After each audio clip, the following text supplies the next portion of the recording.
todavía faltan algunas personas, así que María Jesús vuelve otra vez a entrar.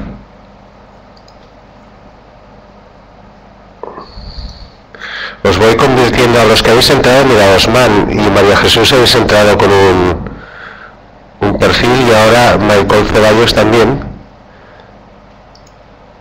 Bueno, intentaremos hoy ver cómo lo tenéis que hacer para entrar bien. Yo os voy cambiando el perfil para que podáis hablar, si queréis, claro.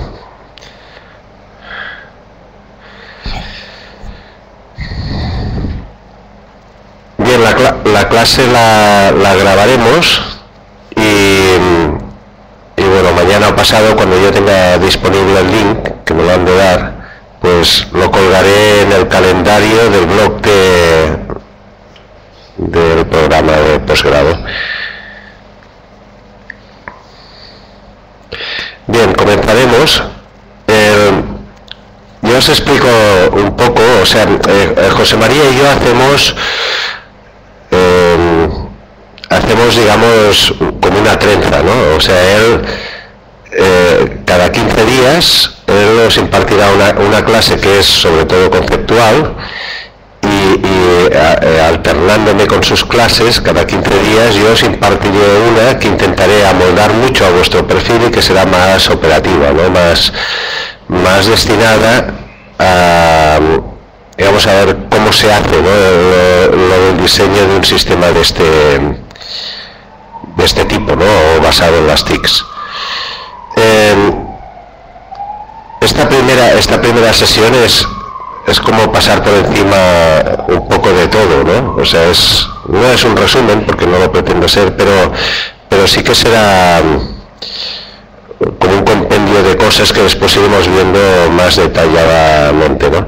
Yo cada una de las sesiones las voy a dividir en 3 partes. Esto lo he hecho por primera vez a partir de hoy. O sea, es una de las modificaciones que he hecho con respecto a ediciones anteriores, porque pienso que va a ser más operativo y más provechoso para vosotros. Una primera parte de la sesión la destinaré a un tema que yo en el blog, si habéis entrado en mi blog, luego lo repasaremos, ya veréis que lo llamo editorial, ¿no? Esta parte es una aportación más personal, ¿no? Es aquello que he hecho yo, ¿no? Luego va acompañada de una serie de documentación que ha escrito o ha aportado otras personas, ¿no? Pero aquello que hemos hecho más que yo, nosotros, ¿no? El laboratorio, con la colaboración de doctorandos y tesis doctorales o trabajos de investigación o en otros proyectos, pues pero que bueno, que claramente se puede adjudicar a nosotros y no a otros autores, pues esto es lo que yo pongo ahí delante como más digamos destacado, como la parte central, digamos, de la clase, ¿no? Una segunda parte es procedimientos, los he llamado procedimientos, en donde intentaré aportaros todos los que pueda y sepa sobre maneras de trabajar desde el punto de vista sobre todo visual. O sea, el punto de vista visual es una cosa que muchas veces se tiene como secundario. Todos vosotros, o la mayoría de vosotros, sois técnicos, ¿no? De procedencia técnica, y por tanto, pues bueno, podéis tener una visión un tanto especial. Yo estoy acostumbrado a esa visión, porque todo, digamos, el equipo que me rodea es de formación técnica, yo soy de formación artística, y es una cierta costumbre que exista como una separación, ¿no? Una ficticia separación entre las dos aproximaciones a lo que puede ser una aplicación de las TICs, ¿no? La parte visual es muy importante. Es muy importante desde el punto de vista técnico también, porque es posiblemente una de las mejores maneras, o de la manera más fácil de decir cómo va a ser aquello que se va a tener después que desarrollar técnicamente. De hecho, nosotros en algunos de los proyectos que hemos trabajado pues para una gran empresa sanitaria de aquí de Cataluña, pues entre otros, te acaban pidiendo que el director de sistemas de la empresa te acaba diciendo que él lo que quiere son pantallas. Tú píntame las pantallas y yo sabré lo que hacen, ¿no? Entonces, ese pintar para saber qué es lo que hace esa aplicación de Elastix, pues no deja de ser también una faceta o una parte del trabajo técnico que se tiene que hacer, ¿no? Bueno, esta relación entre los dos mundos, ¿no? Me encargaré yo más que José María de poder ir transmitiéndola en las clases, ¿no?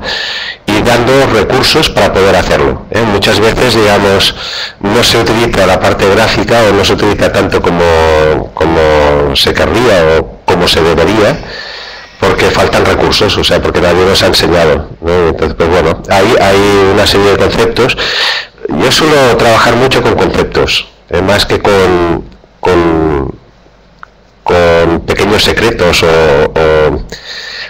técnicas, ¿no? Técnicas, y para hacer esto utiliza esta técnica. Pues más que la técnica, me gusta trabajar con el concepto, o sea, qué es lo que estás haciendo y cuál es el concepto de lo que estás haciendo.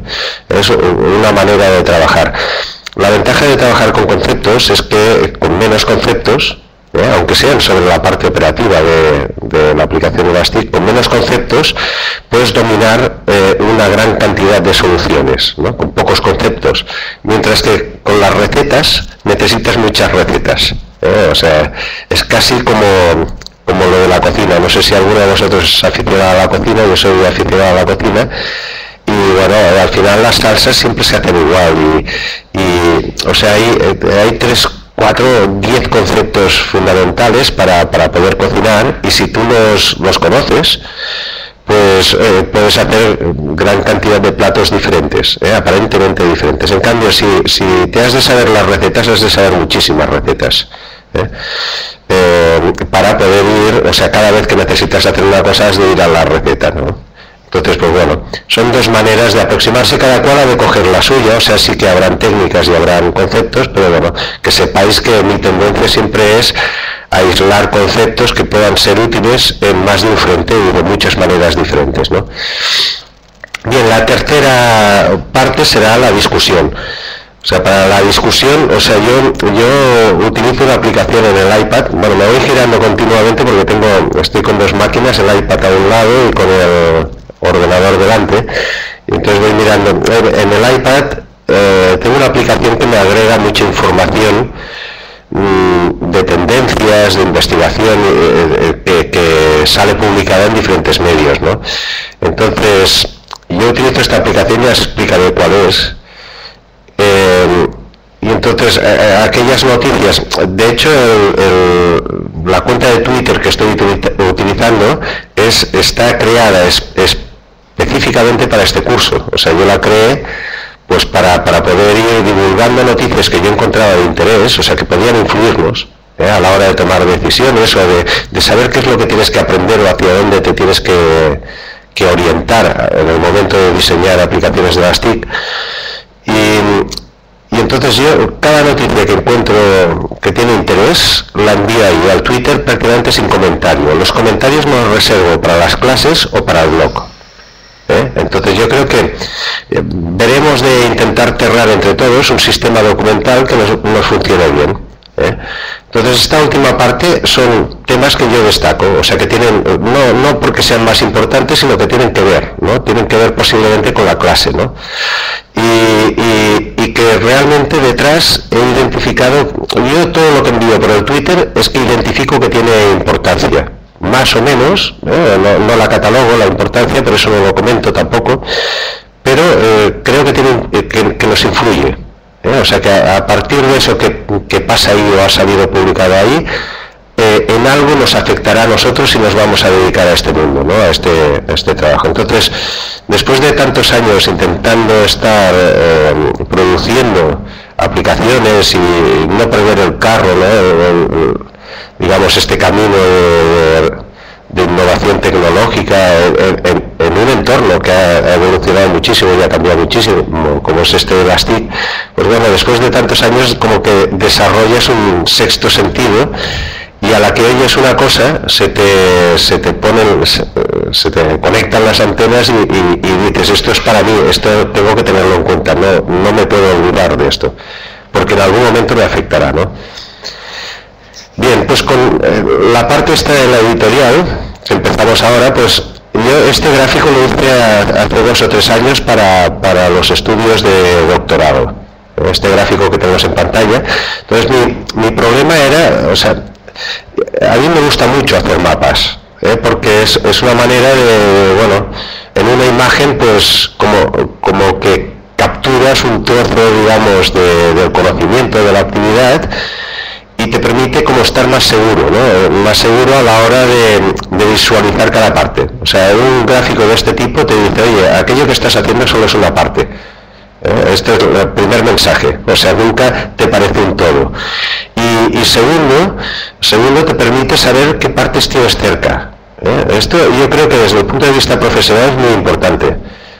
O sea, yo por ejemplo, yo me sitúo, voy a conectar la flecha, yo estoy trabajando con un ordenador de 21 pulgadas con pantalla táctil, así que os puedo pintar encima de la pantalla con el dedo.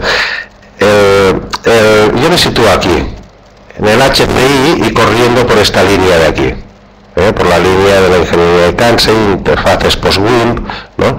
Yo creo que nosotros trabajamos aquí, en esta esquina, sobre todo. Pero bueno, el origen está aquí, en el HCI, ¿no? En la relación entre las computadoras y las personas, ¿no? Ahora bien, esto, cualquier movimiento en la otra punta, por ejemplo en la inteligencia artificial o en el lenguaje natural, cualquier movimiento, cualquier interfaz nueva, áptica, nos influye antes o después. Generalmente un movimiento que ocurre en el otro extremo de este gráfico tarda más tiempo en llegarte, su influencia, pero te acaba llegando, y te acaba llegando por uno de estos canales, ¿no? O sea, por una de estas líneas. Entonces, a la hora de hacer el gráfico, yo lo que me preocupé es de buscar referencias, de decir, bueno, si yo pongo aquí que aquí hay un nodo que se llama interacción, es porque habrá gente escribiendo y trabajando sobre la interacción. O sea, existirá, ¿no? O sea, no me invento la palabra, intento que la palabra tenga un reconocimiento. Las rojas, las palabras que están en rojo, yo he encontrado documentación científica sobre ellas y la he puesto. Las otras sé que existen, pero no hay una documentación científica, o sea, no hay gente trabajando o publicando cosas específicamente con este nombre, ¿no? Desde el punto de vista científico. Nosotros, como esto es un posgrado, el objetivo del posgrado es siempre capacitar a las personas que lo cursan para ser mejores profesionalmente, o sea, para ser más competitivos, o sea, para que puedan encontrar mejores puestos de trabajo o puestos de trabajo que estén más adecuados a lo que ellos quieren, ¿no? Y además mejor remunerados, ¿no? Con más responsabilidad y etcétera. O sea, este es el objetivo principal.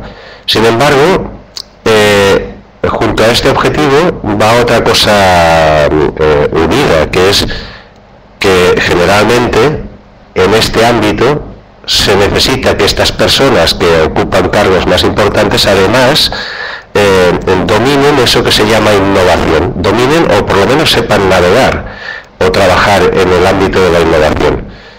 Claro, en el ámbito de la innovación, esto de inventarse cosas que puedan tener éxito y que hagan ganar dinero a la empresa para la cual trabajas, es una cosa que no se puede entender sin la investigación. O sea, la investigación está vinculada a la innovación. De hecho, cuando tú innovas, hay un porcentaje de eso que has hecho que es investigación. Estamos acostumbrados a incluir la investigación sin llamarnos investigadores. Pero yo diría que cualquier profesional que está en una empresa trabajando en temas innovadores, una parte de su actividad es de innovación. Ahí es de investigación. Y por tanto, hay una parte de él, profesionalmente, que se comporta como un investigador. Entonces, claro, la investigación es una cosa que si no estamos acostumbrados a ella, a relacionarnos con ella, nos parece como algo oscuro, complicado y propio de poca gente. Sin embargo, no es así. Es una cosa que debería reconocerse que está mucho más extendida de lo que está. Y es más sencillo de lo que parece. O sea, la regla para hacer investigación es muy sencillo, demuestra aquello que dices. Ya está. O sea, lo tienes que demostrar. Entonces, a partir de ahí, hay una serie de técnicas para conseguir demostrar las cosas, ¿no? Que son generalmente laboriosas y engorrosas. Pero la diferencia con respecto a otras actividades es que aquí es muy importante demostrarlo. Es muy importante. Entonces, yo creo que tanto José María como yo os vamos a vincular mucho a la investigación. Os vamos a decir, oye, vosotros no estáis tan lejos de esto y merece la pena atenderla, ¿no? O sea, verla circular al lado y no tenerla como, digamos, un ámbito de actividad que es un poco como un tabú para nosotros, ¿no? Que lo queremos ver de lejos porque es como distante, ¿no? O propio de pocas personas, ¿no? De una clase, digamos, profesional especial que son los científicos y los investigadores, ¿no? Vale, pues las que tenemos aquí son, desde el punto de vista de la investigación, yo he encontrado referencias. Y referencias quiere decir artículos y demostraciones. Se está trabajando desde el punto de vista científico y por tanto están demostrando cosas, ¿no? Las otras no he encontrado, pero seguramente hay. Es seguro que hay, pero no encontré en su momento. Bien, el gráfico tiene dos puntas arriba. Tenemos una aquí, que es el robot, y aquí otra, que es la realidad virtual, ¿no? Yo lo hago crecer desde ahí, ¿no? Y hay un final, que es esto, las interfaces post-WIN, ¿no? De hecho, el final puede ser cualquiera de los nodos, ¿no? O sea, un final podría ser la realidad virtual. Pero para nosotros, yo creo que el principio está en esta dualidad del robot y la realidad virtual, y el final están las interfaces post-WIN, ¿no? Las interfaces post-WIN son las interfaces post-Windows. Post-Windows, entendiendo Windows, las ventanas, ¿no? Que son las interfaces modernas de los dispositivos móviles, cuyo sistema de navegación ya no se basa tanto en las ventanas, sino en otro tipo de interacción con el usuario, ¿no? Bien. ¿Por qué robot y realidad virtual? Bueno, aquí hay una dualidad que es la veremos más adelante, ¿no? Que es del año, me parece que 95, y esto es o sea, fue explicada, bueno, escrita en un libro por Nicolás Negroponte, que es uno de los fundadores del MIT, del Media Lab del MIT, ¿no? Y la verdad yo pienso que es muy acertada. O sea, yo la llevo manejando desde ese momento en el que salió el libro y te ayuda a evitar muchos errores en el diseño. O sea, hay que entender que existen dos tipos de aplicaciones, unos que utilizan pantallas y otros que no, ¿no? Entonces, a partir de ahí, luego lo comentaremos un poco más, a partir de ahí, pues bueno, tú puedes hacer una aplicación de las TIC sin pantalla. De hecho, parte de las que tienen posiblemente más futuro en los próximos años, y a los que se dedica más dinero en investigación, es a las que no tienen pantalla. Y las que no tienen pantalla son robots. En alguna medida son robots, ¿no? Entonces, bueno, por la línea del robot, que nos queda más alejada, ¿no? O sea, a medida que nos vamos circulando hacia la izquierda, bueno, es cada vez más sofisticado y más complejo, ¿no?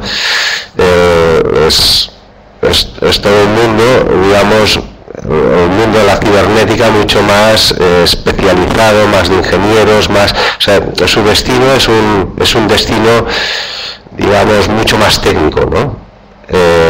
Con menos versatilidad en las aplicaciones, posiblemente o aparentemente. De entrada parece que es menos versátil las aplicaciones. Mientras que si circulamos por la realidad virtual, por la parte de la derecha, cada vez hay más aplicaciones. O sea, Hay muchísimas, ¿no? Muchísimas aplicaciones y además hay como una moda en generar aplicaciones. Hay 1 millón de aplicaciones en el store de Apple. Y esto que hace poquísimos años que existe este store, ¿no? Pues bueno, la inteligencia artificial es, como ya lo dice la propia, pues bueno, es de todos los sistemas que van a dotar al robot de un comportamiento humano. O sea, un robot es en tanto que simula. Aquí hay, digamos, cuestiones filosóficas que nos pueden hacer, que es un robot, ¿no? Es un autómata, es una cosa que hace por sí sola algo que podría hacer quién o qué, en principio, que podría hacer un humano. O sea, en general toda la robótica va alrededor de poder reproducir al ser humano mecánicamente. Entonces se van consiguiendo reproducciones parciales, ¿no? La inteligencia artificial es posiblemente la parte más importante del ser humano, ¿no? Que sería el reproducir la inteligencia del ser humano. Pero bueno, hay otras reproducciones, por ejemplo, un ser humano reconoce cosas, o sea, ve, tiene sentidos. El robot tiene que tener sentidos también, tiene que tener pues capacidad para hablar y escuchar, capacidad para ver y capacidad para tocar, pesar, presionar, etcétera, ¿no? Que son las interfaces de tipo áptico. Bueno, pues todo este sistema de reconocimiento que tenemos aquí es lo que dota al robot de capacidad de interactuar. O sea, un robot interactuará con los sistemas que tenga simulando los sentidos humanos, ¿no? Sin embargo, la interacción desde el punto de vista de la realidad virtual es otra cosa, ¿no? O sea, nosotros tenemos un ratón o tenemos unos guantes. La realidad virtual, de hecho, se estrenó muchísimo por lo engorroso de los artilugios que necesitas, ¿no? O sea, vamos, a mí me sobran ya estos cascos me sobran, me molestan, pero si además de llevar estos cascos tengo que llevar unas gafas que me cubren toda la cara, bueno, no sé si las habéis probado alguna vez, pero yo creo que deben provocar hasta tumores cerebrales, porque llevas una especie de batería aquí detrás que va zumbando todo el rato, y después con las gafas ves lejísimos, se ve fatal. Han ido evolucionando y cada vez son mejores, pero se ve horrible, o sea, comparado con tu vista natural sin gafas es muchísimo peor, ¿no? Y bueno, pero si además de eso me he de poner un traje para que reconozca que estoy andando, y he de andar cuando no haría falta que andase, y además he de llevar unos, bueno, se convierte, entonces todo el sistema digamos, la realidad virtual que parecía que iba a ser el motor de las aplicaciones TIC hace unos años, pues no lo ha sido. No lo ha sido tanto, ha quedado más relegada, se ve aparecer en juegos, ¿no? Generalmente para niños, y generalmente para niños muy pequeños, o los juegos más desarrollados de realidad virtual son para niños pues muy pequeños, no para chavales de 18 o 20 años, ¿no? que siguen prefiriendo el ratón y otros interfaces más tradicionales, ¿no? Bien, por aquí, al otro lado de la inteligencia artificial, pues tenemos, no porque sea al otro lado, pero tenemos todos los sistemas de representación. Cuando hablamos de sistemas de representación, hablamos del CAD, por ejemplo, o sistemas de audiovisuales, sistemas que permiten representar gráficamente o visualmente cosas, ¿no? De hecho, los sistemas estos de representación son los que alimentan la realidad virtual. La realidad virtual se construye con modelos 3D, generalmente basados en programas de CAD y en técnicas de CAD, ¿no? Nosotros aquí hemos hecho algunos trabajos de realidad virtual aumentada y realmente tiene un potencial enorme, pero la descarga, o sea, el esfuerzo que tienes que hacer desde el punto de vista técnico tiene poco retorno inmediato, y entonces te encuentras con un problema generalmente de financiación. O sea, para trabajar en realidad virtual necesitas una financiación más grande, ¿no? Más presupuestos más grandes que te permitan estirar en el tiempo ese proyecto de innovación Bien, por esta línea de aquí hacia la derecha pues habría otro mundo, o sea, de los sistemas de representación, o sea, pensar que de cada nodo podríamos sacar seguramente nuevas líneas con nuevas relaciones, ¿no? Pero bueno, los sistemas de representación y de interacción es de lo que nace básicamente la relación entre máquina y ordenador, ¿no? Que esto lo inicia el Ben Shneiderman en el 87 y con una serie de reglas que ya las veremos en alguna clase y que tienen las 8 reglas de oro del Ben Shneiderman, ¿no? Sobre cómo se tienen que diseñar, pero básicamente la problemática ahí es, bueno, de las máquinas que hay en las fábricas, cuando la máquina empieza a tener pantallas, o sea, una pantalla, pues bueno, cuáles son las reglas para poner los botones en la pantalla, ¿no? Entonces, ya iremos repasando cómo han ido cambiando las reglas a lo largo del tiempo.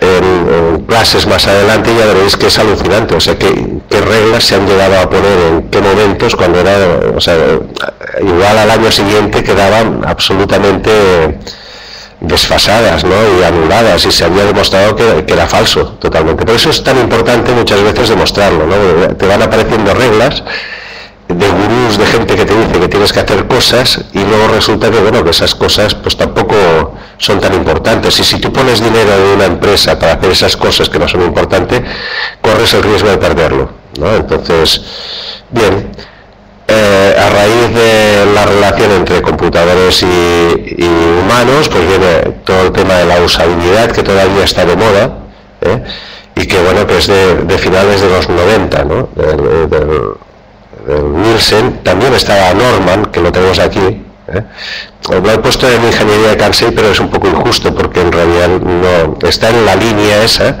pero está, o sea, sus orígenes son en usabilidad, y luego, pues bueno, como sigue un camino diferente, ¿no? Que está basado sobre todo en la ingeniería de Kansei, que es una cosa que queda por ahí oculta, o sea, es una normativa aplicada, una normativa muy superficial, no superficial, digamos, enunciada con un breve enunciado, ¿no? Por un japonés allá en el 75, o sea, es anterior incluso al HCI, y que básicamente lo que quiere decir es que mezcles, digamos, lo funcional con lo emotivo, o sea, es dejar, y está pensada, o sea, se llama ingeniería porque se diseñó para la ingeniería industrial, básicamente. Es decir, bueno, todo aquello que hagas, piensa que ha de ser funcional al mismo tiempo que emotivo, o sea, no solo ha de funcionar, sino que además te tiene que emocionar de alguna de las maneras, Entonces, esa mezcla, que después ha dado paso a muchísimas teorías, ¿no? De la inteligencia emocional, bueno, la inteligencia emocional pues andará por ahí también, el origen, digamos, de la efervescencia, de eso que se llama inteligencia emocional, y la importancia de las emociones, ¿no? Eso arranca desde el punto de vista de la ingeniería, arranca pues más o menos ahí, o sea, se enuncia y se tiene en cuenta a partir de esta formulación. Kansei, en japonés, kan y sei son esas dos cosas, ¿no? Esos dos aspectos, el funcional y el emotivo, ¿no? Bueno, pues esta línea la recoge Norman hasta llegar a las interfaces post-WIN, que pretenden emocionarnos al mismo tiempo que ser útiles, ¿no? Bien, colgando de la usabilidad, pues bueno, tenemos todo lo que es la accesibilidad. Hay diferentes líneas, han salido muchas, como además dura en el tiempo esto de la usabilidad, pues bueno, van saliendo diferentes ramas, y quizás lo más importante relacionado con la usabilidad es este aspecto de la accesibilidad, ¿no? que además está bastante normalizado a nivel internacional. Para que una cosa sea usable, aquí necesitamos, o sea, yo creo que el concepto que se ajusta más es este de interacción natural, ¿no? Dices, bueno, tu manera de interactuar con las cosas que sea lo más natural posible, con menos interfaces posibles, ¿no? Y con un comportamiento tuyo lo más parecido a lo que tú harías en la realidad o con los los gestos que estás acostumbrado, etcétera. Generalmente es quitar de en medio cosas que puedan ser, por ejemplo, sería una interacción mucho más natural mía si no llevas estos cascos, que por razones que posiblemente lo podría hacer, pero para evitar pitidos y ecos, pues a eso nos referimos con la interacción natural. La interacción natural se refiere a la interacción, pero es un aspecto técnico, o sea, posiblemente tenemos un problema en este gráfico al poner interacción en dos nodos, ¿no? Este nodo de aquí abajo, este de aquí se refiere sobre todo a hard, ¿no? Y este de aquí es soft, básicamente, o sea, pero sobre todo es una manera de programar o de hacer que las cosas funcionen, ¿no? Y yo la he vinculado sobre todo a lo que es la usabilidad, y va vinculado a la usabilidad y su procedencia es de las interfaces naturales, que ya es un aspecto que está muy vinculado a la inteligencia artificial y a la robótica, o sea, pensar que en toda la parte esta de la izquierda que tenemos aquí, toda la zona de la izquierda del gráfico, ahí tenemos el robot, ¿no? Y hay aspectos del robot que van a llegar a nuestras interfaces, o sea, cuando nosotros utilizamos un teléfono móvil de estos de última generación, un smartphone, el smartphone tiene una cantidad enorme de componentes de robot, y que proceden de aquí, proceden de tecnologías, pues bueno, que se han desarrollado para crear interfaces naturales que en principio están destinadas a ser parte de la interfaz de un robot. Y cuando se consiga hacer este robot con un aspecto humano completo, pues bueno, ya veremos que tendrá parte, digamos, de esta tecnología incorporada, ¿no? Pero de momento nos está llegando por otro camino de manera indirecta, o está siendo aprovechada para interfaces que se basan todavía más en la realidad virtual que en el robot, posiblemente, ¿no? Que tienen pantallas. Bien. Junto con las interfaces naturales, aquí tenemos una cosa que se llama adaptación, que tiene mucho interés, ¿no? Que son una parte, digamos, son unos recursos de programación. Vosotros los que estáis vinculados a la programación sabréis lo que es, o sea, todos los sistemas de personalización y lo que es la adaptación se basa en la utilización de agentes de software que te permiten, pues bueno, atender mucho a las características personales de la persona que utiliza ese software en un momento determinado, ¿no? O sea, permiten adaptar el software. Entonces, esta necesidad de adaptar el comportamiento de los programas sale, pues bueno,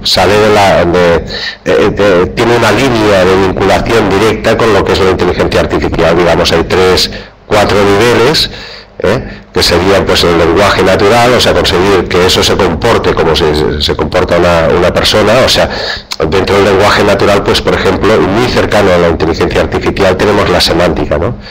Entonces, que tenga una manera de comunicarse lo más natural posible, pero claro, nosotros cuando decimos natural no es como se comunican las mariposas, o como se comunican, yo que sé, cualquier otro bicho o ser vivo, ¿no? Es decir, ¿cómo nos comunicamos nosotros? Siempre, ese robot siempre será una copia nuestra.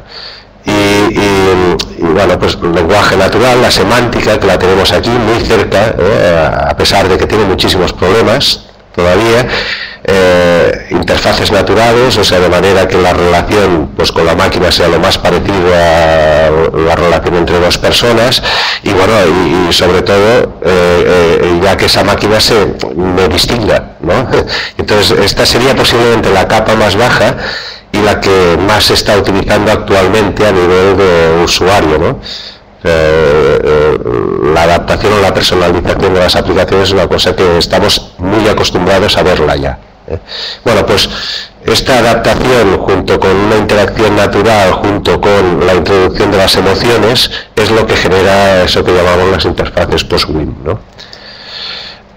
Bueno, a partir de aquí hay todas las imágenes que permitirán ir recordando el esquema, ¿no? o sea, yo prefiero explicarlo en el esquema que no con las pantallas que vienen después, que atacan cada uno de esos temas. Pero bueno, aquí hay varios, sobre el gráfico anterior hay varias, digamos, áreas para que se puedan ver, pues bueno, qué tipo de disciplinas quedan ahí. Poner disciplinas es difícil, o sea, decir disciplinas, carreras universitarias, ¿no? Podrían ser. Pero bueno, pues aquí en la realidad virtual y la representación, pues aquí tenemos la ingeniería gráfica, que es un ámbito de la ingeniería muy importante y que está vinculado, bueno, ahí hay informáticos, hay ingenieros industriales, hay incluso ingenieros de telecomunicaciones, o sea, hay una mezcla, digamos, de perfiles profesionales. Pero la ingeniería gráfica es una disciplina ya reconocida, tiene congresos internacionales muy importantes, de los más importantes del mundo, o sea, de todos los ámbitos, de todas las disciplinas, hay congresos de ingeniería gráfica que son de una relevancia enorme, ¿no?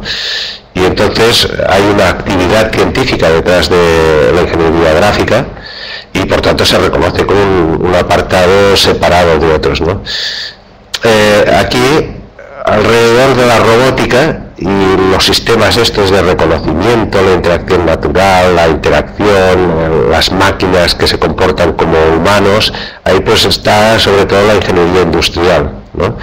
Sin embargo, vuelven a contribuir gente de disciplinas muy diversas, ¿no? Y en la zona de izquierda sobre todo es ingeniería de la computación, es más la informática, en lo que nos encontramos. Por la parte de la derecha, y atacando fuertemente al HCI y por la ingeniería gráfica es un coto de ingenieros, o sea, es suficientemente complicada desde el punto de vista técnico para que los artistas no entren ahí de una forma fácil, ¿no? O sea, o desplazando, por ejemplo, al ingeniero. Sin embargo, en el HCI sí que son capaces, o sea, aquí hay, yo he puesto esta flecha, arte, las aplicaciones de arte y sociales, porque bueno, hay una influencia grande ahí de lo que es, pues por ejemplo, los sociólogos, los psicólogos. Los psicólogos son, la psicología es una profesión extraña, bueno, no es extraña, tiene ya una tradición, más de 100 años, ¿no? Pero bueno, tiene unos orígenes que es para controlar al trabajador, o sea, la psicología se inventó para controlar a los trabajadores en los puestos de trabajo y para que aumentaran su rendimiento, o sea, esto lo sabe todo el mundo, es una disciplina creada para eso, Entonces, a partir de ahí, pues se ha ido construyendo su propio corpus, ¿no? Pero nunca ha tenido una actividad clara, o sea, los psicólogos, bueno, te tratan desde el Freud, pues por ejemplo, si tienes algún tipo de neurosis, algún problema mental o de comportamiento, o yo qué sé, cualquier problema que no sea físico, pues, y es personal, pues te trata un psicólogo, ¿no? O sea, pero no ha sido una cosa que haya cuajado de una manera, o sea, el psicólogo es capaz de trabajar en muchos frentes y en muchos ámbitos diferentes y bueno, y uno de los ámbitos que han encontrado más prósperos para ellos ha sido precisamente el de la usabilidad. O sea, en la usabilidad se han situado muchísimos psicólogos. O sea, de hecho, si vais a un laboratorio de usabilidad ya veréis cómo hay psicólogos por ahí, seguro. O sea, igual que hablas de los psicólogos, puedes hablar de los sociólogos y puedes hablar de los artistas, los diseñadores de cualquier tipo, pues oye, la manera de entrar en este entramado es a través del HCI, o sea, intentando aportar soluciones a la relación entre la computadora y la persona, ¿no? Entonces, hay esa vinculación ahí, que bueno, yo he puesto la flecha yendo hacia la izquierda, pero también podría ir hacia la derecha, o sea, las tecnologías estas pueden influir en todo lo demás, de manera que, bueno, entre otras cosas, pues bueno, pueden aportar soluciones a tratamientos, está clarísimo que hay muchas aplicaciones actualmente posiblemente experimentales de aplicaciones TIC que van orientadas pues al tratamiento psicológico o mental o a potenciar, digamos, relaciones sociales de otra manera, o a mejorarlas o a hacerlas más eficientes, etcétera, ¿no? Entonces ahí hay una vinculación, hay una línea, bueno, que conecta con otros mundos y con otras áreas, ¿no? Todo esto, todo este entramado que tenemos aquí ofrece soluciones buenas, ¿no? O sea, fijaros bien, de hecho he puesto la flecha de entrada a través del HCI, pero los resultados de todo esto ofrecen buenas soluciones tanto para el arte como para lo que son las humanidades. O sea, las humanidades pueden aportar y pueden recibir de esto. Y por tanto, muchas veces además también tienes digamos, a los expertos en humanidades o en artes, los tienes metidos dentro de este mismo grupo o colectivo de gente, ¿no? Pero en general la relación es una entrada de aportaciones a través del HCI y una salida de aportaciones a esos ámbitos en bloque. O sea, si seguís un poco lo del arte contemporáneo, veréis que hay muchos artistas que empiezan a utilizar robots. Antes de que se utilicen, pues por ejemplo en una industria, lo están utilizando para hacer experimentos artistas. Y entonces yo he asistido a alguna presentación de estas, de proyectos que han costado muchísimos millones, de dólares o de euros o de lo que queramos, muchos millones, y que son puramente artísticos y están utilizando robots muy sofisticados y sistemas de realidad virtual muy sofisticados y su objetivo es artístico. Entonces esta relación, o sea, es paradójica de cómo pueden utilizar una cosa que es tan sofisticada y tan cara para una ejecución de este tipo. Pues bueno, esto siempre ha ocurrido. O sea, si empezáis a mirar hacia atrás ya veréis que prácticamente todas las tecnologías han sido en algún momento utilizadas por artistas de una manera artística, o sea, no como una exhibición tecnológica, sino con un objetivo artístico, con un objetivo de emocionar, ¿no? Entonces, bueno, con las nuevas tecnologías es posiblemente más fácil, porque la emoción, ese objetivo de que contenga y provoque emoción, ya lo tienen dentro, o sea, forma parte de la definición dentro de la ingeniería, que sería esto que tenemos aquí de las interfaces post-WIM. Bien, pues bueno, con todo este entramado nosotros intentamos hacer aplicaciones innovadoras, que bueno, que para que sean innovadoras, pues bueno, tendrá que tener, además de todo esto, alguna aportación desde el punto de vista de los negocios, desde el punto de vista económico, desde el punto de vista también de las telecom, ¿no? De las telecomunicaciones. Bueno, yo creo que más o menos aquí se puede ver todo aquello con lo que te relacionas. O sea, nosotros, desde el punto de vista de la investigación, relación tenemos con todos ellos. Y además, en los equipos de producción te acabas encontrando a alguien de cada uno de estos perfiles.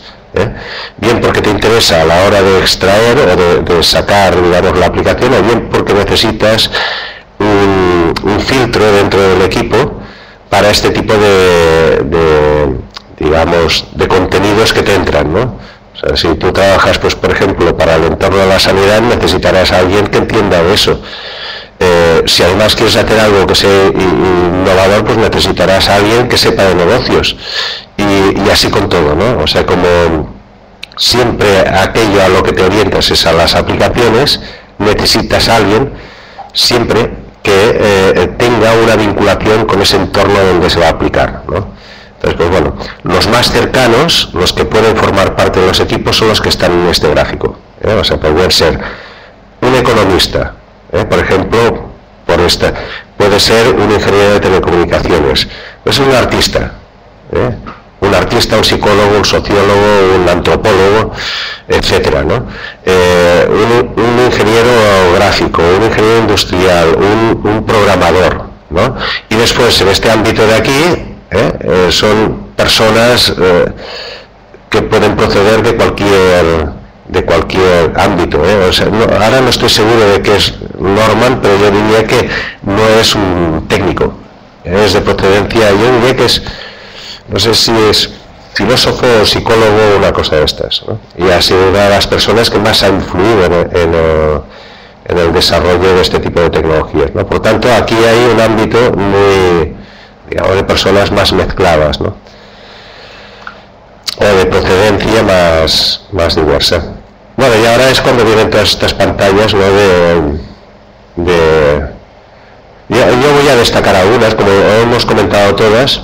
Yo voy a destacar algunas que yo creo que son más, que volverán a salir, ¿eh? O sea, pensar que esto que vamos a ver ahora, pues casi como un abstract, ¿no? De lo que puede ocurrir en sesiones más adelante, ¿no? Pero, por ejemplo, la dualidad entre el robot y realidad virtual, yo pienso que es crítica.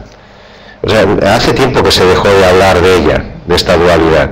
Pero yo creo que una gran cantidad de los errores que se producen en el diseño de los programas es porque no ha sabido diferenciar si tiene que ser un robot o realidad virtual, aquello que tienes que hacer. O sea, si tiene que funcionar, o sea, si lo tienes que pintar en la pantalla, imprimir en la pantalla o no.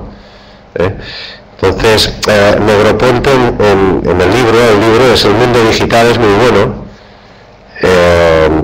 Me parece que no se traduce en Digital World, sino being digital, siendo digital, ¿no? En realidad no es una única dualidad, son dos las que plantea y yo pienso que son absolutamente acertadas, ¿no? Una es, ¿eso que queremos hacer tiene que ser un robot o tiene que ser realidad virtual? Y en las dos imágenes ya se ve claro cuál es la diferencia, ¿no?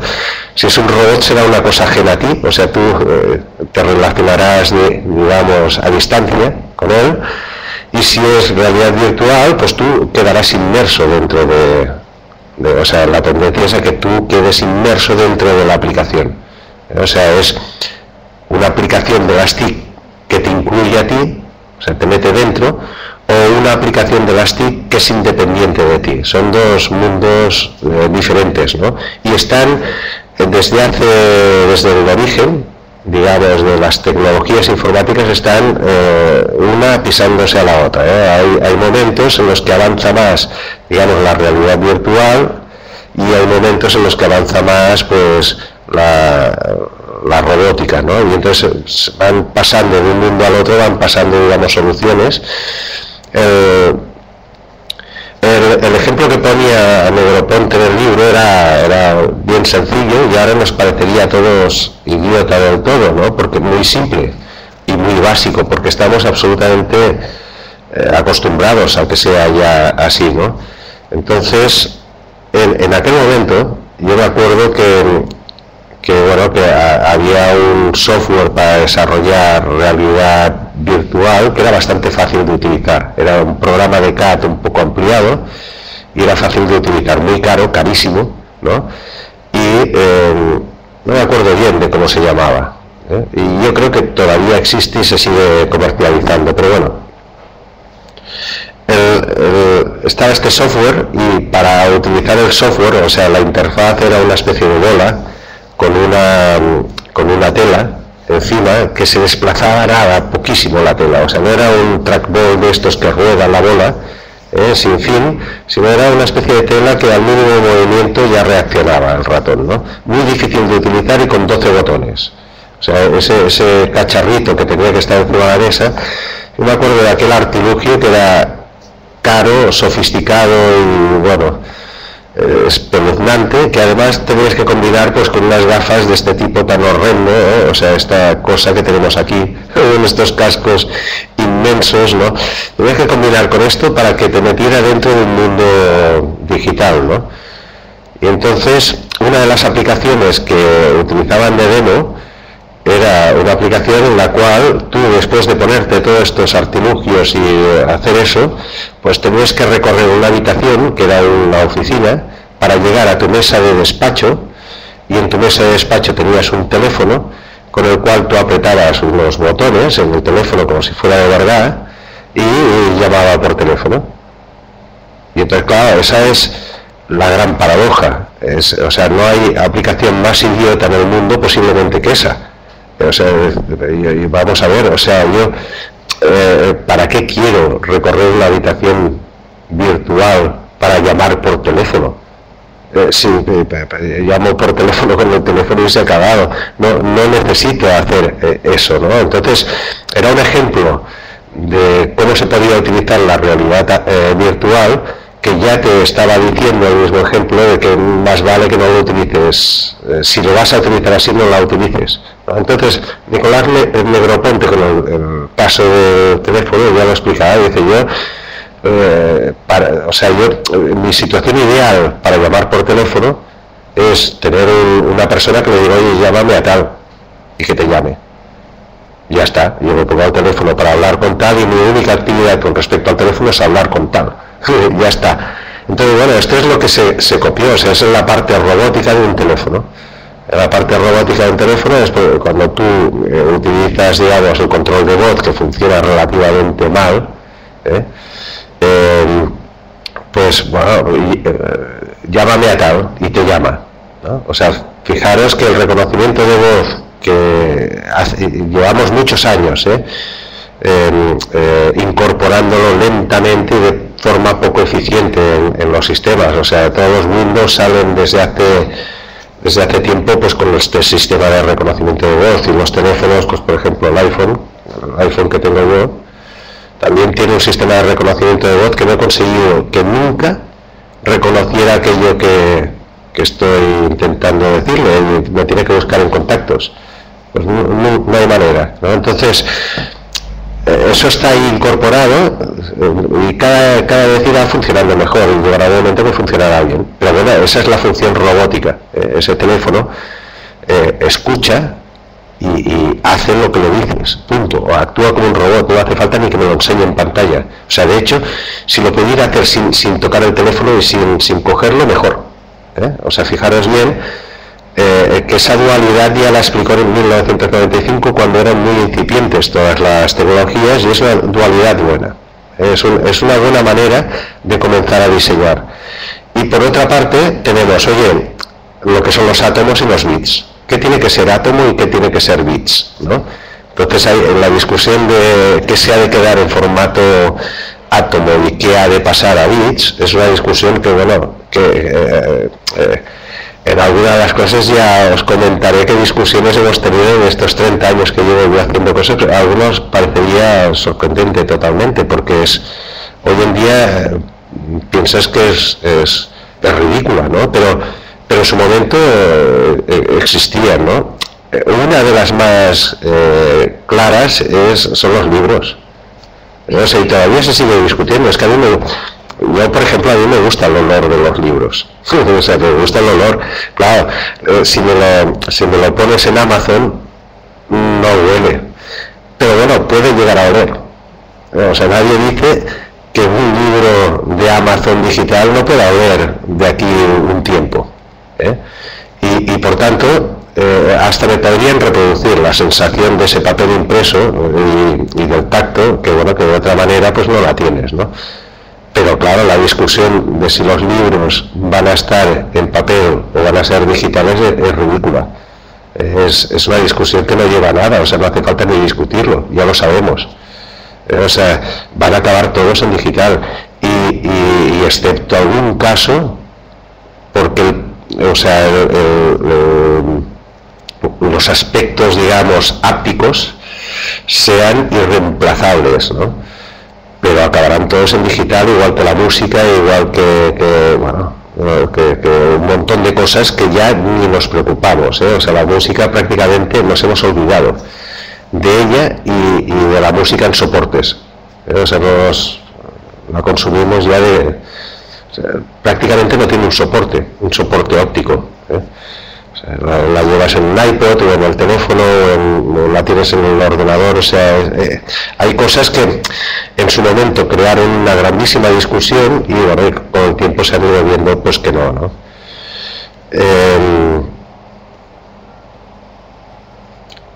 La inteligencia artificial la pasaremos, lenguajes naturales, interfaces naturales, eso que hemos comentado antes, ¿no? Y que ya iremos viendo más adelante. La adaptación, yo he puesto un camaleón, que es esto. Veremos que es más importante de lo que parece, y que puede ofrecer actualmente muchas más posibilidades de las que aparentemente tiene, o sea, y es más importante de lo que parece, o sea, desde el punto de vista de, o sea, las nuevas tecnologías nos permiten, o sea, crean una situación que es especial. Las nuevas tecnologías me refiero a las tecnologías móviles actualmente y a lo que es el cloud, ¿no? O sea, que no hace falta que arrastres un disco duro enorme de tamaño para, o sea, que arrastres, que lleves tu biblioteca o tus recursos encima constantemente, ¿no? Entonces, esos dos aspectos, la movilidad y el cloud, generan unas expectativas que son absolutamente apabullantes, con respecto a la capacidad que tenemos para diseñar nuevos productos y para quién los podemos diseñar, ¿no? Y cuánto pueden costar, ¿no? Y cuántos podemos hacer. O sea, todas esa combinación de cosas ofrece muchísimas posibilidades, sobre todo desde el punto de vista. Y una de las claves es precisamente la adaptación. Bien, la interacción, bueno, yo creo que lo hemos comentado más o menos. Esto lo veremos también más adelante, pero bueno, aquí esto de la carita sonriente pues sería toda esa parte más emotiva, ¿no? La representación, pues bueno, de hecho se ha estandarizado como una marca, digamos, una manera de medir tu experiencia con ese producto, ¿no? De hecho, al incorporar la emoción, se habla más que de usabilidad, de que sea usable.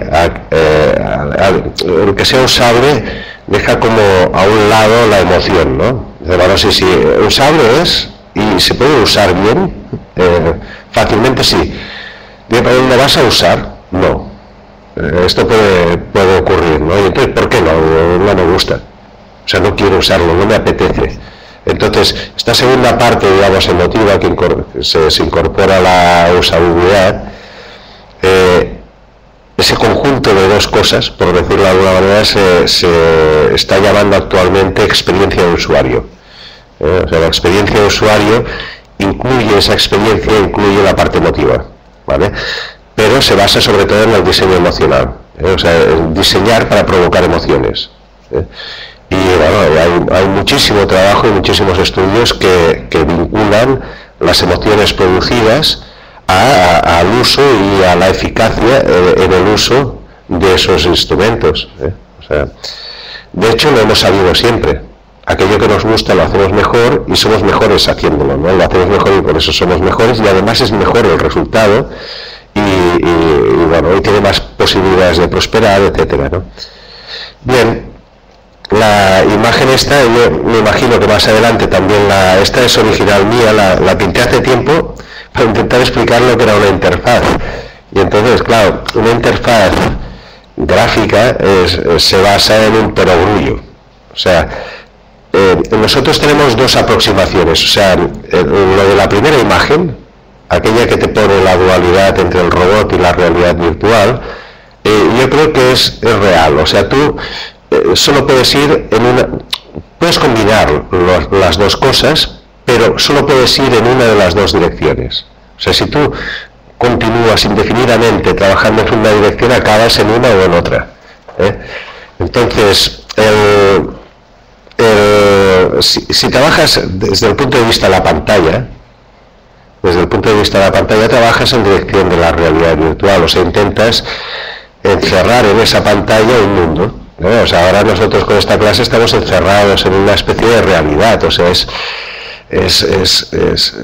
un espacio que estamos compartiendo, bueno, que alguien me lo ha pintado, o sea, me lo ha pintado de una manera determinada, de manera que aquí pues a la derecha pues tenemos la imagen, después tenemos una lista de personas que son personas reales, etcétera, que podríais salir todos pues con imágenes. O sea, ahí hay siempre un nivel de aproximación a un mundo, ¿no? Entonces, cuando yo intenté resumir las reglas de este mundo, esto hará pues unos 10 años de este gráfico, acabé llegando a una cosa que era de perogrullo. A ver si puedo... A ver por qué no me amplía la imagen. Querría ampliarla un poco. Va, es igual. Voy a quitar la flecha a ver si ahora me la amplía. No. Bien, ya sé cómo lo puedo hacer. A ver, pantalla completa. Tengo la flecha. Pantalla completa. Y ahora, bueno, algo más grande ha quedado.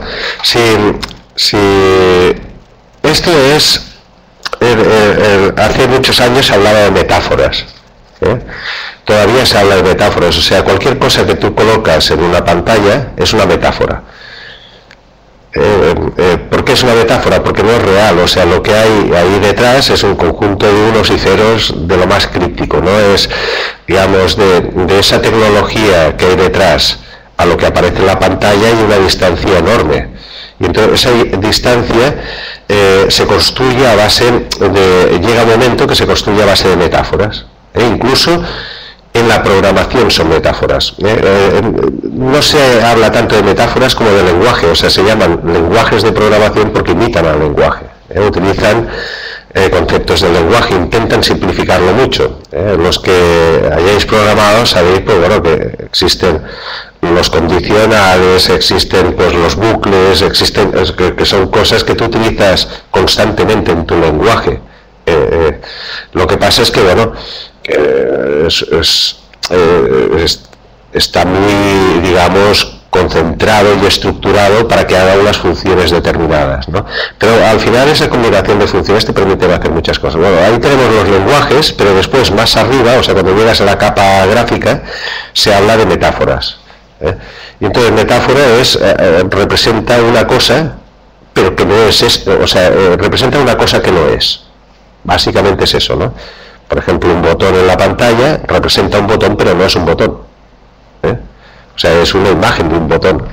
A eso se le llama metáfora. Entonces, en ese momento se hablaba mucho de metáforas. Y entonces, ahora ha quedado muy desfasado el concepto de la metáfora, aunque sigue siendo cierto que son metáforas.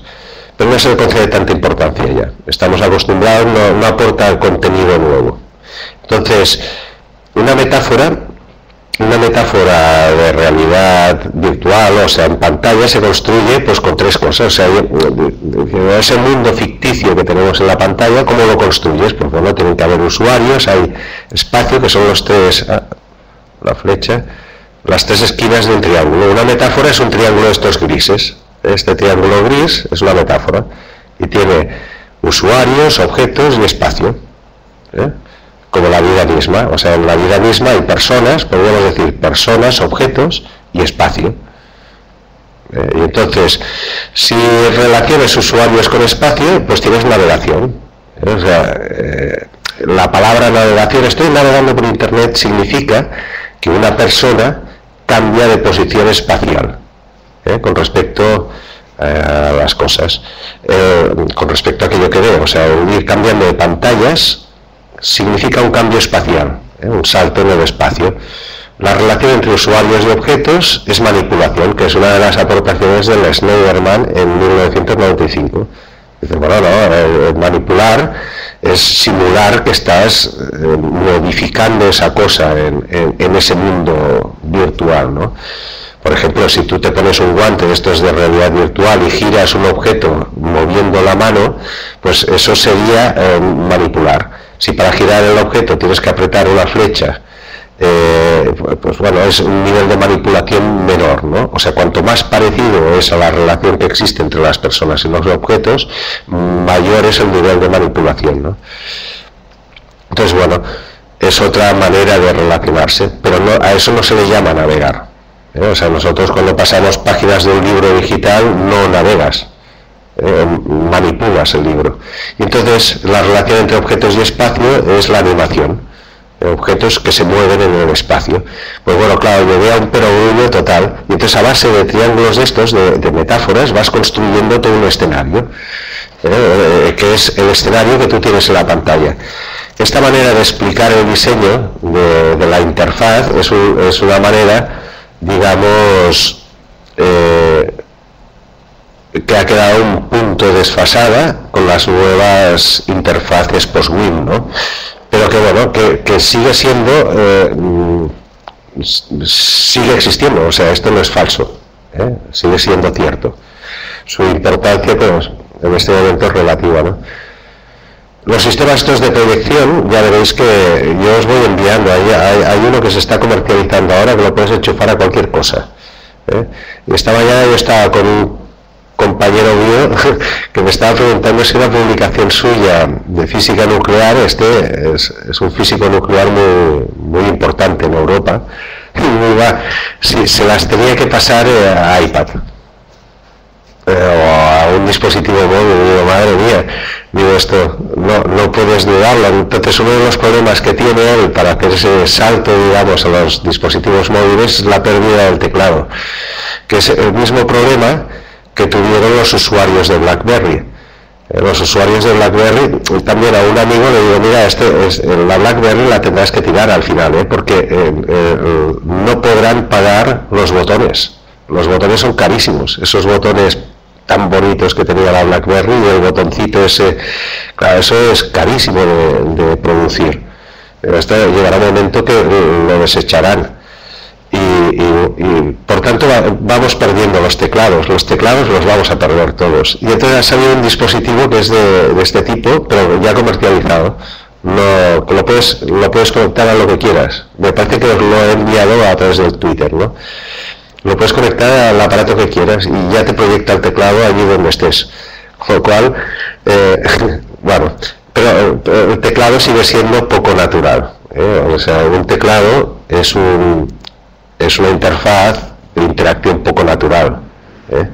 O sea, lo ideal sería convertir las palabras en texto y escucharlas, escuchar las palabras escritas, ¿no? Escuchar las palabras escritas y escribir hablando. Esto posiblemente sería el comportamiento más natural, ¿no? La usabilidad, bueno, añadir ya la veremos, pues la trataremos en un tema de los sistemas de evaluación, ¿no? A mí nunca me ha gustado, la usabilidad nunca me ha gustado. De hecho, yo hice mi tesis doctoral fue en dirección contraria, o sea, dándole protagonismo al autor. O sea, yo creo más en el autor que en el usuario. Lo que pasa es que el usuario es también autor. Los autores también son usuarios, ¿no? Yo no sé quién es el usuario. Un problema mío es que nunca sé identificar el usuario. Claro, si el usuario es un usuario muy concreto, dices, bueno, pues es un colectivo, pues, de niños en tales condiciones, ¿no? De tal edad, en tales condiciones, con tales conocimientos, que hablan tal idioma, vale, pues ya está, ya tienes sí un perfil de usuario y por tanto puedes hacer un esfuerzo por adaptar eso al usuario. Pero si no es así, yo no sé, o sea, no sé quién es el usuario, no lo puedo, es muy difícil. Además, intentar adaptárselo, por definición son distintos. O sea, nosotros aquí igual somos 12 personas. ¿Por qué he de pensar que todos tenemos el mismo patrón para hacer las cosas? ¿Y por qué tengo que hacer un esfuerzo pensando que somos homogéneos? Yo creo que la mejor adaptación al usuario muchas veces es diversificar lo máximo posible, utiliza lo que quieras, ¿entiendes? O sea, utiliza lo que quieras como quieras. Y por tanto, de hecho sería, no sé cómo decirlo, o sea, una buena adaptación sería, si todos somos capaces de leer PDFs, no hagamos más que PDFs. Entonces ya habríamos, y ahora utiliza para leerlo el programa que quieras. Por ejemplo. Entonces, yo he tenido una mala relación con la usabilidad siempre, o sea, no he sabido ver exactamente qué es lo que... Sin embargo, es una disciplina que es importante, o sea, es importante porque construye mucho conocimiento alrededor, con independencia de que tú seas más digamos, defensor o creas más o menos en la disciplina, ¿no? Pero bueno, ahí está. Está eso y la accesibilidad, que bueno, que siempre me han costado entenderlas, ¿no? La accesibilidad también, aquí la paradoja de un iPhone, ¿no? Yo creo que esta imagen de aquí es una imagen espectacular, porque vaya, es justo posiblemente el absurdo más grande que pueda haber desde muchos puntos de vista. O sea, el iPhone es un sistema, sí que mezcla robot y realidad virtual, pero es un sistema tendiente a la realidad virtual. O sea, está en la zona de la derecha de nuestro mapa, o sea, más a la derecha que a la izquierda. Entonces, si eliminas la pantalla, digamos, pues te has quedado con otra cosa. O sea, más valdría no adaptar, o sea, hacer accesible con este concepto que tenemos aquí, que sería para ciegos, de esta manera un iPhone, es ridículo. O sea, no hay que hacer otro dispositivo diferente, ¿no? Este ejemplo, esto del Reactable, el Reactable es un invento de aquí de Barcelona, de una universidad, unos chavales de una universidad, que es un centro parecido al nuestro, o sea, como el laboratorio de aplicaciones multimedia, forma parte de esta red de Tecno, y bueno, un chaval absolutamente brillante, ¿no? Un colectivo de chavales muy brillantes que comienzan haciendo software para manipular el audio, o sea, el software que hacían, básicamente el que les dio éxito y que les permitió tirar adelante, o sea, desde estudiantes a montar un centro de innovación y de tecnología en la universidad. Estos son de la Pompeu Fabra, no son de la Politécnica. Y montar una empresa para comercializar los productos, o sea, toda esa cadena la originan pues con un software que lo que hace es lo siguiente. Se lo hacían para Yamaha, ¿no? Lo que hace es primero tú cantas y te afina, este fue una parte, o sea, mientras tú estás cantando en tiempo real, te afina el sonido, de manera que no desentonas, ¿no? Que no produces sonidos discordantes, ¿no? Y la segunda cosa es que además puedes cantar con la voz que quieras, o sea, que puedes, esto lo hicieron para Yamaha, para los órganos, para que tú mientras vas tocando el órgano pudieras ir cantando una canción de Elvis Presley con la voz de Elvis Presley y sin desafinar. Claro, esto es alucinante, pero es un software que les permitió despegar como. Y esto es un producto que hicieron de una manera, digamos, como complementaria, es el Reactable. Este no puede, me parece que funciona para todos los dispositivos, yo lo tengo descargado en el iPad, y es una manera de componer música pues con unos cubos que ejecutan una serie de sonidos. Tú les puedes incorporar sonidos tuyos hechos con guitarra o con otros, pero bueno, es curioso, merece la pena descargárselo. No sé si te hacen pagar algo o no, me parece que hay una versión demo.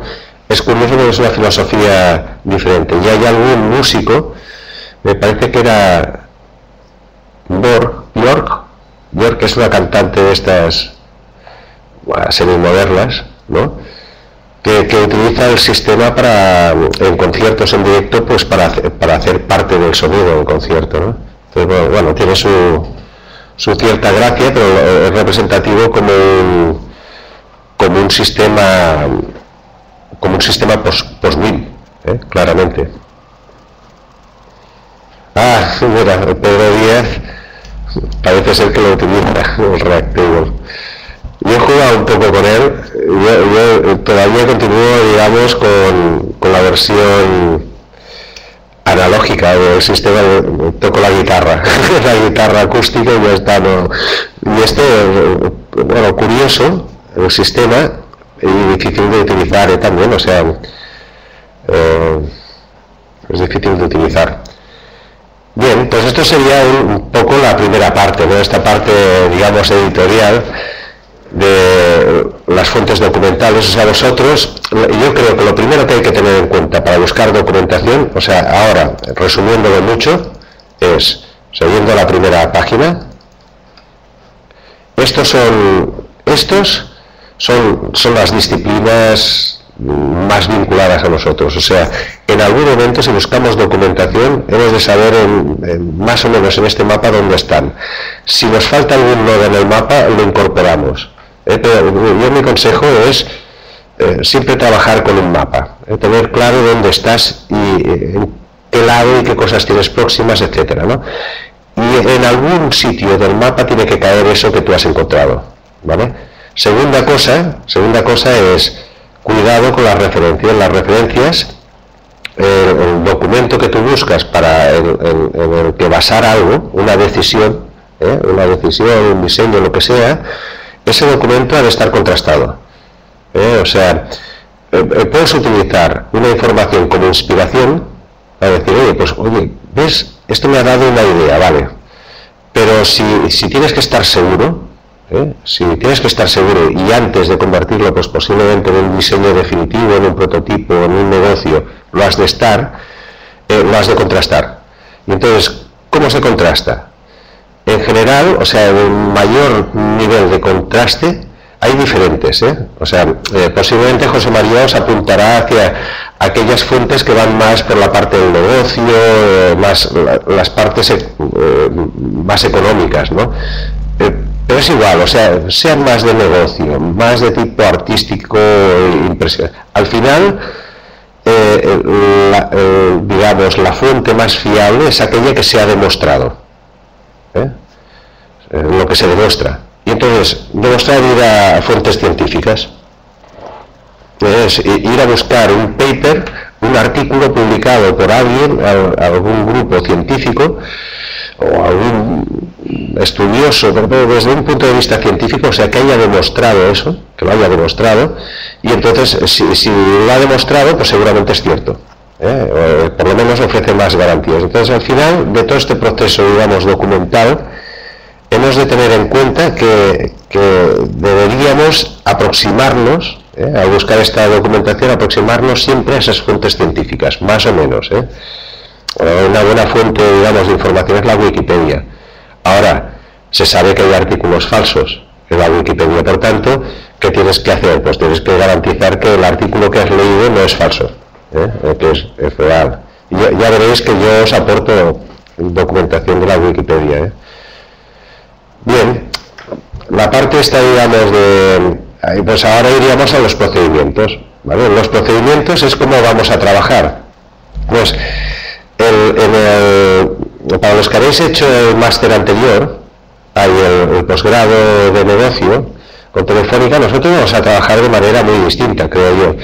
El posgrado de negocio va a cambiar en el 2013, o sea, la última edición que tendrá el formato que cursasteis los que hicisteis el posgrado será la 20, la edición 20 del curso. Pero la 21 ya tendrá un formato más parecido a lo que vamos a hacer, seguramente más parecido a lo que vamos a hacer José María y yo en este posgrado ahora, que es, primero, no utilizamos una plataforma, la tenemos, y posiblemente la vamos a utilizar parcialmente para algunas cosas, ¿vale? Yo creo que es bueno utilizarla, pero no vamos a estar condenados a una plataforma, o sea, actualmente estar en una plataforma es estar condenado a ella, para lo bueno y para lo malo. Nosotros vamos a utilizar recursos de la red y vamos a trabajar en el cloud y vamos a tener que ponernos de acuerdo, o sea, nosotros no os vamos a proponer de qué manera documentar y compartir la información, pero vosotros vais a tener que estar de acuerdo.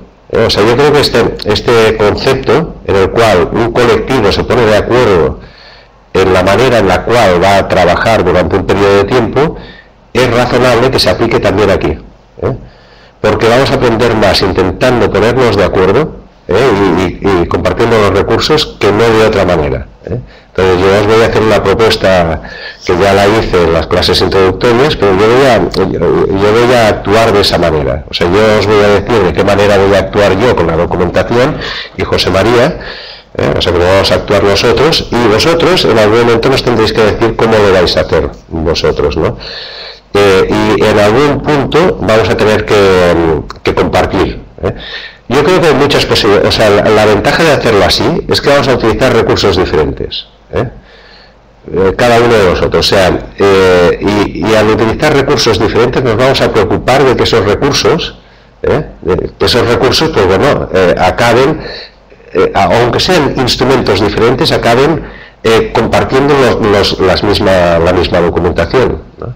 Entonces, eso no está claro que se pueda hacer del todo, no está claro, o sea, hay algún instrumento que sí que te ayuda, por ejemplo aquí en instrumentos pues tenemos, yo he puesto recopilador porque no sé cómo llamarlo, ¿no? El Flipboard. El Flipboard es un instrumento magnífico, y consigues evitar entrar en el Twitter, entrar en todas las redes a las que estés conectado y fuentes de información a las que estés conectado y concentrarlo todo en una única ventana, que además te lo publica muy bien, es muy fácil de navegar con ella y bueno, lo ves todo ahí.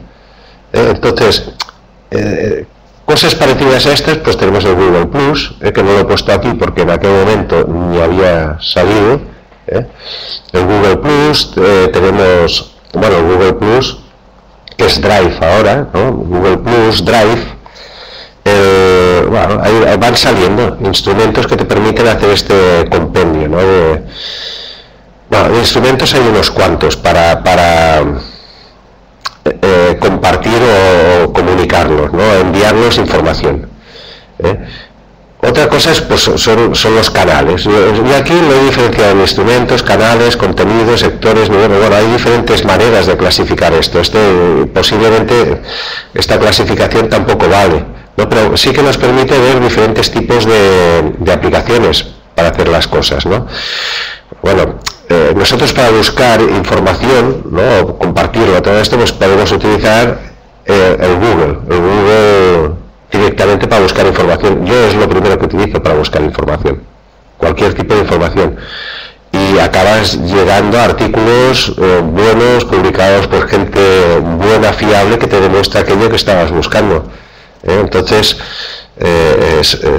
funciona muy bien, es magnífico, y por tanto pues el Google, que es un instrumento totalmente socializado, ¿no? O sea, que lo tiene todo el mundo, que lo puede disfrutar todo el mundo, está ahí, es un grandísimo instrumento, ¿no?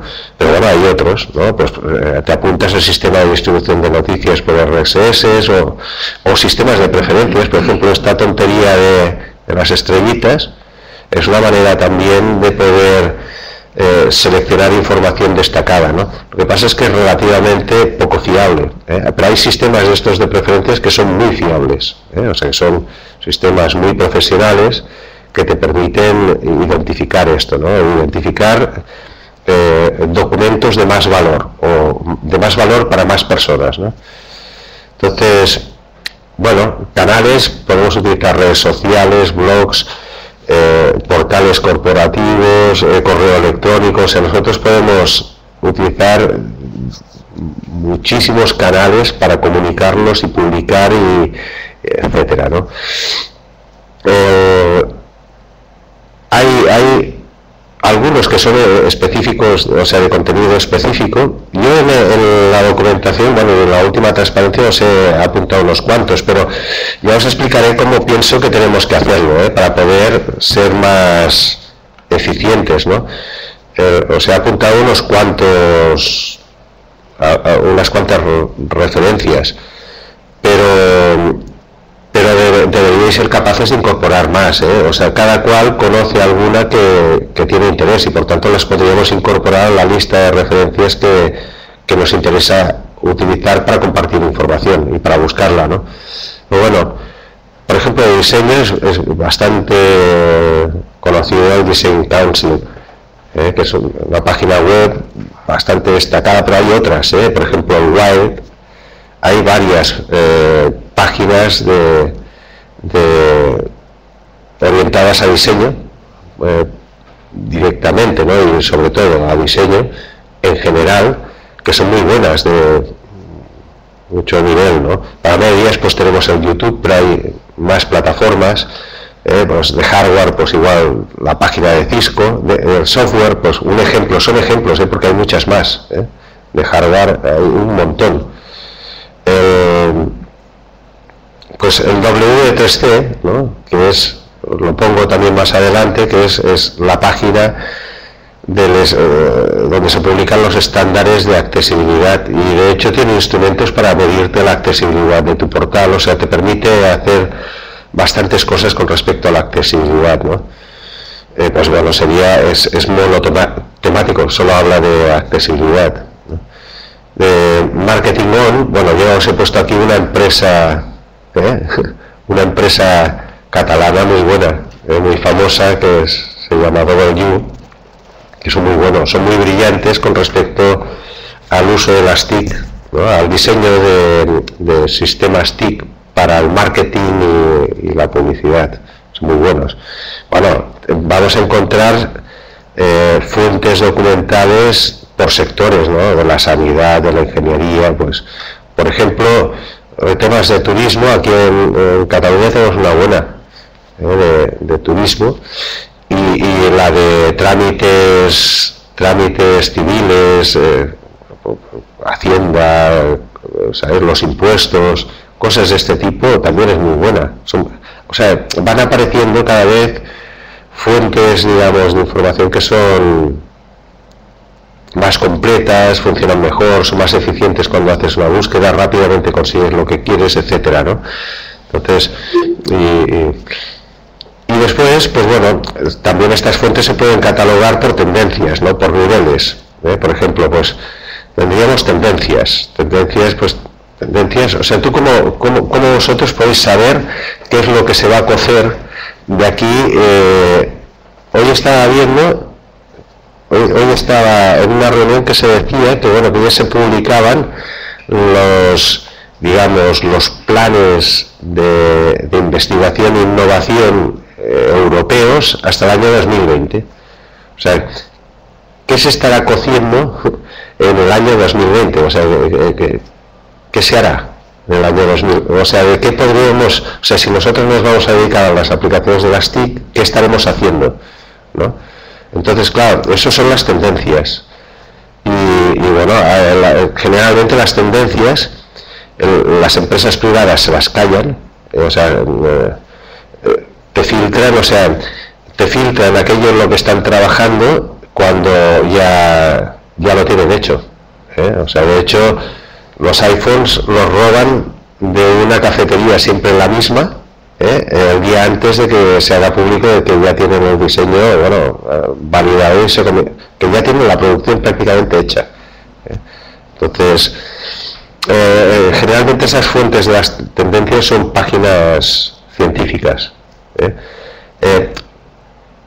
y sobre todo aquellas que dan dinero para desarrollar proyectos científicos. O sea, si vosotros vais buscando financiación para hacer un proyecto científico, veréis a qué dan dinero. Entonces, por ejemplo, desde hace años aquí en Europa se da mucho dinero para sistemas vinculados a la sanidad que utilicen sensores.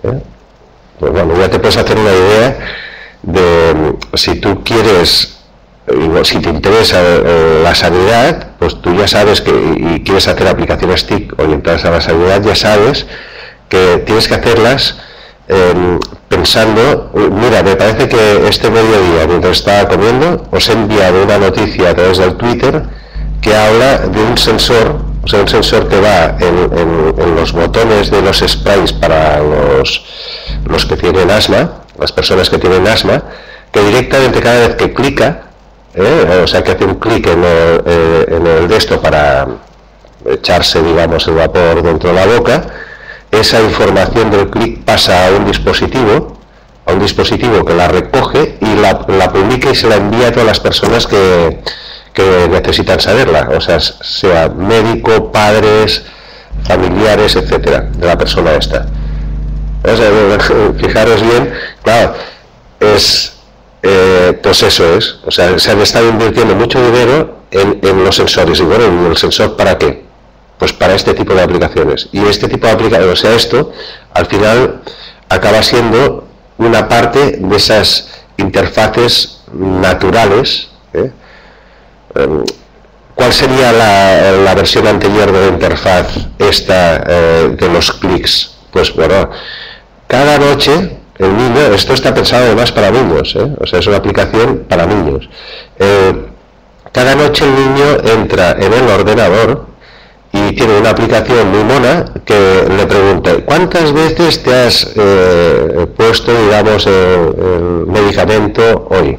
Y él se tiene que acordar, o las tiene que haber anotado. Esta sería la versión anterior, que era inviable, ¿no? Entonces, eso es un ejemplo, pues por ejemplo, de lo que ha ocurrido con las tendencias. Ya se sabía, hace 10 años se sabía que, o sea, que una grandísima parte de los programas innovadores en sanidad de aplicaciones de TICs estarían relacionados con los sensores, con sistemas de captación de información, sin necesidad de que sea introducida expresamente, ¿no? Bueno, con respecto a lo que es la investigación, pues el CECID, la innovación, pues el MIT, las páginas del MIT. Yo os envío mucha información a través del Twitter del MIT, o sea, tengo tres publicaciones del MIT vinculadas al Flipboard, y entonces a la que veo una que puede tener interés para nosotros, pues la envío, recibo mucha información de estos. ACM, que la debéis conocer aquellos que habéis programado, pues es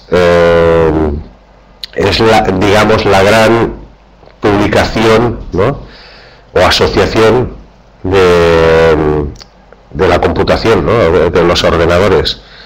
En el sentido más amplio, lo atacan todo. Las publicaciones, yo estuve suscrito a la revista durante 3 o 4 años, y realmente, bueno, gran parte de los contenidos que os voy a dar en las clases han salido de las publicaciones de ACM. Están muy bien, es muy bueno, y atacan todo lo que está vinculado a la computación. Lo que pasa es que para aquel que no se dedica a la informática, básicamente, pues es contenido un poco áspero, es durillo. Aquellos que, pues posiblemente nos dedicamos más, estamos más en la capa de las aplicaciones, más cerca, digamos, del usuario, pues quedamos más alejados de esto, ¿no? Pero de vez en cuando, pues publican alguna información de tipo tendencias y todo, bueno, que está muy bien, ¿no?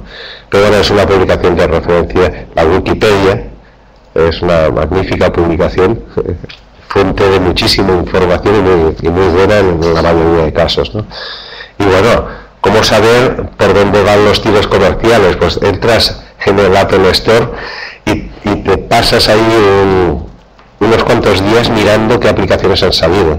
1 millón de aplicaciones es 1 millón de personas, o de grupos o de empresas que han diseñado cosas en los últimos, bueno, yo no sé, me parece que en el último año ha aumentado en 200.000, ¿no? En 200.000 nuevas aplicaciones. Es un escaparate increíble para saber qué es lo que hay, ¿no? Es una fuente de información muy importante. Y en cambio es un store, ¿no? O sea, su objetivo es vender. Pero yo creo que solo buscando información allí y mirando qué aplicaciones hay, se aprende mucho. Bueno, son ejemplos, ¿no? Entonces, ¿cómo buscar lo que es? Esto explica un poquito el proceso, pero vaya, cada cual busca como puede. O sea, el consejo bueno es: mantén un mapa, aunque sea mental, o sea, no pierdas de vista a qué apartado, qué disciplina, ¿no?, corresponde eso que has encontrado, esa información, y después asegúrate de que es veraz, o sea, de que si puede ser que esté demostrada, y entonces esto generalmente requiere yo ¿qué suelo hacer? O sea, cada cual tiene su técnica, pero yo os explico la mía, que es una técnica que funciona bastante bien. Y las fuentes, digamos, las últimas fuentes, son aquellas que son, o sea, el que lo ha hecho, lo ha escrito, ¿no? O sea, por ejemplo, o sea, es la garantía de que es real, ¿no? O sea, aquel que ha producido eso lo ha explicado y lo ha escrito en un sitio, y tú has llegado a encontrar ese sitio, ¿no?, ese documento, ¿no? Entonces, a partir de ahí, o sea, de que llegas a esa fuente original, pues bueno, a ver si lo ha demostrado o no, porque el que lo haya escrito no quiere decir que sea real, ¿no? O sea, puede ser que sea falso o no, contenga errores o lo que sea, ¿no? O sea, a partir de ahí lo ha demostrado o no lo ha demostrado. Y si no lo ha demostrado, puedes buscar a alguien que lo haya demostrado. Entonces, siempre o sea, tú vas encontrando información y personas vinculadas a la información. Y esas personas vinculadas a instituciones. Entonces intentas, o bien a través de las instituciones, o a través de las personas, o a través de la información, encontrar esa fuente original que te garantiza que, pues, bueno, que esto es cierto, es real, etcétera, y además que está avalado, o sea que... Entonces, en general, yo siempre empiezo con un buscador. Lo primero que hago es entrar en Google, y pongo ahí la combinación de palabras que se me ocurre, ¿no? Entonces, esa búsqueda la tienes que ir repitiendo hasta que vas acertando con la manera de pedirle, ¿no? O sea, de combinar las palabras, etcétera, ¿no? Generalmente, por cada listado que te ofrece, tú eres capaz de hacer correcciones en lo que estás buscando, en aquello que has escrito en la búsqueda, de manera que vas mejorando y puliendo la búsqueda, ¿no? Y cada vez vas acercándote más a eso que intentas encontrar. Lo que intentas encontrar generalmente no lo conoces del todo. O sea, sabes algo sobre eso, pero no es suficiente como para concretarlo, ¿no? Y por tanto tienes que ir corrigiendo esa búsqueda. Bien, en general en esas búsquedas, o sea, cuando escribes una cosa, rara vez no te sale una referencia de la Wikipedia, rara vez, o sea, te saldrán varias referencias en el listado y una o varias serán de la Wikipedia. Bueno, esas hay que entrar a ver qué escriben allí. Una de las grandes ventajas de la Wikipedia es que en cada artículo te ponen una cantidad de referencias cruzadas enorme, y por tanto en un único documento vas a encontrar no la información que buscas seguramente, pero sí conceptos o nombres propios o instituciones que te van a ayudar a encontrarla. Por tanto, yo recomiendo entrar ahí, no tanto por ese contenido que parece que ya vas a encontrar, o para quedarte en la Wikipedia y acabar encontrándolo todo en la Wikipedia, sino para capturar nombres de personas que puedes incorporar a la búsqueda en el buscador más adelante, o para nombres de instituciones, etcétera.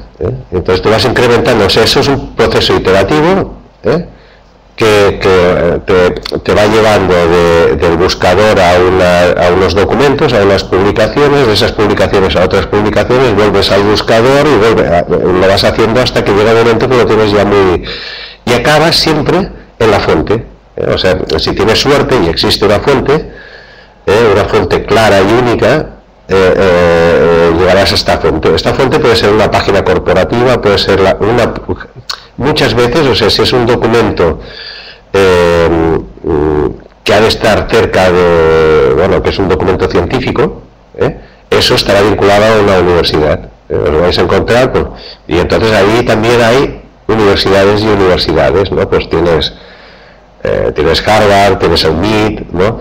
Claro, tú la búsqueda la podrías iniciar al revés, ¿no? Es decir, bueno, voy a ir a las páginas corporativas, voy a ir al MIT a ver si han escrito algo de esto. Esto también es una manera, o sea, ir a diferentes páginas corporativas y interrogar allí sobre lo que estás buscando, a ver si hay.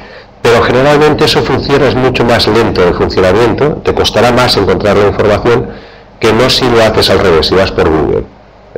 Si vas por Google y pasas por la Wikipedia y acabas, por este camino, acabas en la página del MIT, tardarás menos en llegar a la página concreta del MIT que si entras directamente por el MIT, posiblemente. ¿Por qué? Porque no tienen el sistema de búsqueda tan desarrollado, interno, de la propia página tan desarrollado como son las otras dos plataformas, ¿no? La Wikipedia y el Google. Pero bueno, esto dependerá mucho de cuál es la página corporativa. Yo creo que ir a páginas corporativas es para hacer una lectura transversal, o sea, decir, bueno, a ver, ¿qué es lo último que están escribiendo esta gente aquí, ¿no?